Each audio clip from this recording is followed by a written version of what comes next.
people of different cultures, we have included sections titled Connecting Culture, written by Jamel White, PhD, LCSWC. Jamel points to the importance of explicitly discussing the intersection of culture and autism, as a person's cultural experience and identity affect every interaction and cannot be parsed out from their broader experience. It is beyond the scope of this book to review the enormous amount of relevant information regarding cultural awareness, diversity, and sensitivity. However, we will attempt to highlight instances where the issues of cultural humility are particularly relevant and to generally raise clinicians' awareness of the need to continually strive to understand each client within their own individual cultural context. Stories are interwoven throughout the Connecting Cultures sections in order to illuminate the experience of culture in the journey of life with autism. As one mother beautifully stated, "The insensitivities are intersectional: race, gender, disability, and developmental differences." Overview of this book.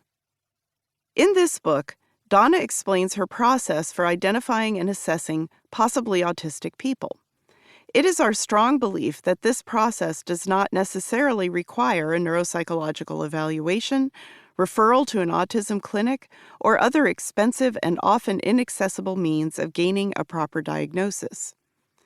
Thus, the process we describe, and most of the chapters in this section, focus on approaches that can be used by a variety of qualified mental health professionals, as specified by state and professional licensing guidelines. In some cases, there are complicating factors, co-occurring challenges, or alternative diagnoses, which may require referral to a specialist for a more nuanced exploration of the possibility of autism and other co-occurring conditions. In the companion book, Is This Autism? A Guide for Clinicians and Everyone Else, we explained why it is so important for clinicians and everyone else to identify and understand this type of autism. We also discussed the what, by reviewing the many different ways that less obvious autism can present and explaining exactly what to look for using the DSM-5-TR criteria as a guide. Finally, we discussed the what else, specifically common co-occurring traits and challenges that are not currently part of the diagnostic criteria. In this book, we offer the how. We describe methods for collecting, organizing, and integrating information, and for engaging in collaborative discussions with clients to make meaning of their experience.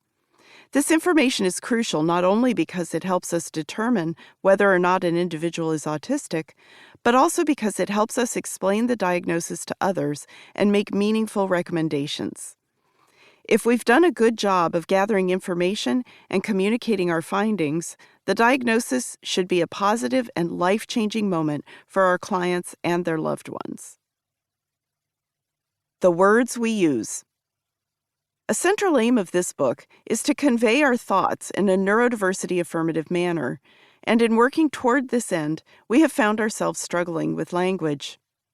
Determining which words and phrases to use has been a moving target, in part because autistic individuals themselves have varying opinions on these matters, and in part because our collective thinking about this topic is evolving quickly, even as we write.